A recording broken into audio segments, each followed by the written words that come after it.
কিশোরগঞ্জে গতকাল বিকেল থেকেই থেমে থেমে বৃষ্টি শুরু হয়, চলে সকাল ৯টা পর্যন্ত। মুষলধারে বৃষ্টিতে দাবদাহ থেকে মিলেছে মুক্তি, জনজীবনে ফিরেছে প্রশান্তি। তবে বৃষ্টির সাথে বজ্রপাতে আতঙ্কিত জেলার বাসিন্দারা। সকাল ৯টা পর্যন্ত ১১০ মিলিমিটার বৃষ্টির রেকর্ড করেছে নিকলি আবহাওয়া অফিস। আরও একদিন বজ্রসহ বৃষ্টির সম্ভাবনার কথা জানিয়েছে জেলা আবহাওয়া অফিস। আজকে বৃষ্টি হওয়ার কারণে আমরা কিছু স্বস্তি ভোগ করছি। বৃষ্টি হয়েছে, বৃষ্টি হওয়াতে আমরা এখন একটু স্বস্তি বোধ করছি। বৃষ্টির সাথে সাথে যে বজ্রপাতগুলি হয়, এই বজ্রপাতে আমাদের অনেক আতঙ্কে থাকতে হয়। ভোর থেকে সিলেটেও দেখা মিলেছে বৃষ্টির। সকাল ৬টা থেকে ৩ ঘন্টায় নগরীতে ২২ মিলিমিটার বৃষ্টিপাত হয়। আবহাওয়া বিভাগ বলছে কাল সকাল পর্যন্ত বৃষ্টি অব্যাহত থাকতে পারে। টানা দাবদাহের পর ভারী বর্ষণে শেরপুরের তাপমাত্রা কমলেও পাকা বোরো ধান নিয়ে বিপাকে পড়েছেন কৃষক। বজ্রপাতের ভয়ে মাঠে দেখা দিয়েছে শ্রমিক সংকট। এরকম ভাবে যদি বৃষ্টি হতে থাকে তাহলে তো ধানের কালা নষ্ট হয়ে গেলে তাহলে দামটা ঠিক মতো পাওয়া যাবে না।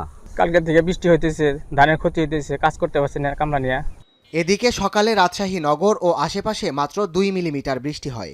এতে তাপমাত্রা কিছুটা কমলেও মেঘাচ্ছন্ন ও গুমোট পরিবেশের কারণে ভ্যাপসা গরমের অনুভূতি কমেনি। এমন পরিস্থিতিতে কালবৈশাখী ঝড়ের শঙ্কা আবহাওয়া অফিসের। সকালে একটু বৃষ্টি হওয়ায় তাপমাত্রা কিছুটা কমেছে। এই মৌসুমগুলোতে